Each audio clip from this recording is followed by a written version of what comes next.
ആചാര്യ അക്കാഡമിയുടെ പുതിയൊരു ഓൺലൈൻ ക്ലാസ്സിലേക്ക് എല്ലാവർക്കും സ്വാഗതം. ഇന്ന് നമ്മൾ ഡിസ്കസ് ചെയ്യാൻ പോകുന്നത് സ്റ്റാറ്റിസ്റ്റിക്കൽ അസിസ്റ്റന്റിന്റെ ഒരു പ്രീവിയസ് ക്വസ്റ്റ്യൻ ആണ്. 2022 നടന്നിട്ടുള്ള എക്സാമിലെ ഒരു ക്വസ്റ്റ്യൻ ആണ് ഡിസ്കസ് ചെയ്യാൻ പോകുന്നത്. ക്ലാസ്സിലോട്ട് കടക്കുന്നതിന് മുൻപായി സ്റ്റാറ്റിസ്റ്റിക്കൽ അസിസ്റ്റന്റിന്റെ ഫൈനൽ ക്രാഷ് കോഴ്സ് കൂടാതെ സെറ്റ്, കേട്ടറ്റ് മാത്തമാറ്റിക്സ്, HSA മാത്തമാറ്റിക്സ് എന്നീ കോഴ്സസും ആചാര്യ അക്കാഡമിയിൽ അവൈലബിൾ ആണ്. ക്ലാസ്സിനെ കുറിച്ച് കൂടുതൽ വിവരങ്ങൾ അറിയുന്നതിനായി സ്ക്രീനിൽ കാണുന്ന നമ്പറിൽ വാട്സപ്പ് വഴി കോൺടാക്റ്റ് ചെയ്യാവുന്നതാണ്. ക്വസ്റ്റ്യൻ നോക്കാം. The point of inflection of standard normal curve is. Okay, ഒരു സ്റ്റാൻഡേർഡ് നോർമൽ കർവിൻ്റെ പോയിന്റ് ഓഫ് ഇൻഫ്ലക്ഷൻ ആണ് ചോദിച്ചിരിക്കുന്നത്. ഓക്കെ, ഒരു സ്റ്റാൻഡേർഡ് നോർമൽ കർവിൻ്റെ പോയിന്റ് ഓഫ് ഇൻഫ്ലക്ഷൻ ആണ് ചോദിച്ചിരിക്കുന്നത്. പോയിന്റ് ഓഫ് ഇൻഫ്ലക്ഷൻ എന്ന് പറഞ്ഞാൽ കോൺകേവിറ്റി ചേഞ്ച് ചെയ്യുന്ന പോയിന്റിനെയാണ് പോയിന്റ് ഓഫ് ഇൻഫ്ലക്ഷൻ എന്ന് പറയുന്നത്. ഓക്കെ, അപ്പോൾ നമുക്കിത് എങ്ങനെയാണ് സോൾവ് ചെയ്യുന്നത് നോക്കാം. ഒരു നോർമൽ കർവിൻ്റെ പോയിന്റ് ഓഫ് ഇൻഫ്ലക്ഷൻ എന്ന് പറയുന്നത് മ്യൂ പ്ലസ് ഓർ മൈനസ് സിഗ്മയാണ്. ഓക്കെ, ഒരു നോർമൽ കർവിൻ്റെ പോയിന്റ് ഓഫ് ഇൻഫ്ലക്ഷൻ എന്ന് പറയുന്നത് എന്താണ്? Mu plus or minus sigma. ഇതിൽ മ്യൂ എന്ന് പറയുന്നത് മീൻ ആണ്, സിഗ്മ എന്ന് പറയുന്നത് സ്റ്റാൻഡേർഡ് ഡീവിയേഷൻ ആണ്. ഓക്കെ, ഒരു സ്റ്റാൻഡേർഡ് നോർമൽ ഡിസ്ട്രിബ്യൂഷൻ ആണെങ്കിൽ അവിടെ മീൻ 0യും സ്റ്റാൻഡേർഡ് ഡീവിയേഷൻ 1ഉം ആയിരിക്കും. ഓക്കെ, നോർമൽ ഡിസ്ട്രിബ്യൂഷനിൽ തന്നെ മീൻ 0യും സ്റ്റാൻഡേർഡ് ഡീവിയേഷൻ 1ഉം ആണെങ്കിൽ അതിനെ നമുക്ക് എന്ത് പറയാം? സ്റ്റാൻഡേർഡ് നോർമൽ ഡിസ്ട്രിബ്യൂഷൻ എന്ന് പറയാം.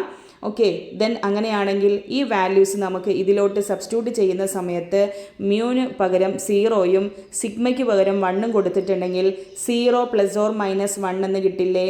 ഓക്കെ, 0 പ്ലസ് 1 എന്ന് പറഞ്ഞാൽ 1 ആണ്, 0 മൈനസ് 1 എന്ന് പറഞ്ഞാൽ മൈനസ് 1 ആണ്.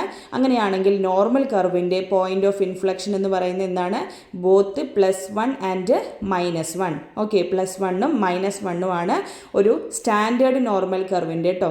ഓക്കെ, ഒരു സ്റ്റാൻഡേർഡ് നോർമൽ കർവിൻ്റെ പോയിന്റ് ഓഫ് ഇൻഫ്ലക്ഷൻ എന്ന് പറയുന്നത്. ക്ലിയർ ആണല്ലോ. ഇനി നമുക്ക് നോർമൽ കർവിൻ്റെ കുറച്ച് പ്രോപ്പർട്ടീസ് നോക്കാം. നോർമൽ കർവ് വളരെ ഇമ്പോർട്ടൻ്റ് ആണ്. ഓക്കെ, നോർമൽ കർവിൻ്റെ പ്രോപ്പർട്ടീസ് എന്തൊക്കെയാണെന്ന് നോക്കാം. ഇത് ബെൽ ഷേപ്പ്ഡ് കർവാണല്ലേ. ഓക്കെ, നോർമൽ കർവ് എന്ന് പറയുന്നത് ബെൽ ഷേപ്പ്ഡ് ആണ്. Then symmetric about mean. Okay, symmetric എന്ന് പറഞ്ഞാൽ മീനിൻ്റെ രണ്ട് സൈഡിലും എന്തായിരിക്കും? കർവ് ഈക്വൽ ആയിരിക്കും. ദെൻ അടുത്തത് no skewness. Okay, coefficient of skewness എന്ന് പറയുന്നത് എന്തായിരിക്കും? അവിടെ 0 ആയിരിക്കും. സ്ക്യൂനെസ് ഇല്ല, അസിമെട്രിക് ആയതുകൊണ്ട് തന്നെ സ്ക്യൂനെസ് അവിടെ ആബ്സെൻ്റ് ആണ്. അതിൻ്റെ കോയിഫിഷ്യൻ്റ് ഓഫ് സ്ക്യൂനെസ് എന്ന് പറയുന്നത് =0 ആണ്. നെക്സ്റ്റ് മീൻ മീഡിയൻ മോഡ് ആയിരിക്കും. അടുത്ത പ്രോപ്പർട്ടി മാക്സിമം ഹൈറ്റ് വരുന്നത് എവിടെയാണ്? ഈ കർവിൻ്റെ മാക്സിമം ഹൈറ്റ് വരുന്നത് മീനിലാണ്. Then quartiles are equidistant from the median. Lower കോട്ടയിലും അപ്പർ കോട്ടയിലും മീഡിയനിൽ നിന്ന് അല്ലെങ്കിൽ Q2വിൽ നിന്ന് ഈക്വൽ ഡിസ്റ്റൻസിലായിരിക്കും. Next property asymptotic to the base. അതായത് ഈ ഒരു ഫിഗർ കാണുമ്പോൾ, ഈ ഒരു കർവ് കാണുന്ന സമയത്ത് കർവ് ബേസ് ആയിട്ട് ടച്ച് ചെയ്യുന്ന പോലെ തോന്നും, അല്ലെങ്കിൽ ആക്സിസുമായിട്ട് ടച്ച് ചെയ്യുന്ന പോലെ തോന്നും. ആക്ച്വലി അവിടെ എന്ത് ചെയ്യുന്നില്ല, അത് ടച്ച് ചെയ്യുന്നില്ല, ഒരിക്കലും അത് ടച്ച് ചെയ്യുന്നില്ല. ആ പ്രോപ്പർട്ടിനെയാണ് അസിംപ്റ്റോട്ടിക് എന്ന് പറയുന്നത്, asymptotic to the base. Next one, point of inflection. നമ്മളിപ്പോൾ ഡിസ്കസ് ചെയ്തിട്ടുള്ള നോർമൽ കർവിൻ്റെ പോയിന്റ് ഓഫ് ഇൻഫ്ലക്ഷൻ എന്ന് പറയുന്നത് എന്താണ്? മ്യൂ പ്ലസ് ഓർ മൈനസ് സിഗ്മയാണ്.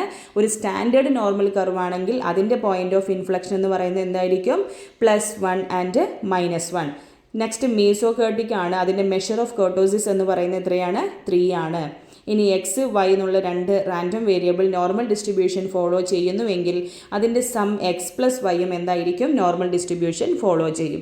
ഓക്കെ, ഇത്രയും ഇമ്പോർട്ടൻ്റ് ആയിട്ടുള്ള പ്രോപ്പർട്ടീസ് ആണ് നോക്കി വയ്ക്കുക. അങ്ങനെയാണെങ്കിൽ നമ്മുടെ ആൻസർ എന്ന് പറയുന്നത് എന്താണ്? Point of inflection of A standard normal curve എന്ന് പറയുന്നത് എന്താ? Both +1 and -1. ഓപ്ഷൻ C ആണ് കറക്റ്റ് ആൻസർ. കൂടുതൽ വീഡിയോസിനായി ചാനൽ സബ്സ്ക്രൈബ് ചെയ്യുക. താങ്ക്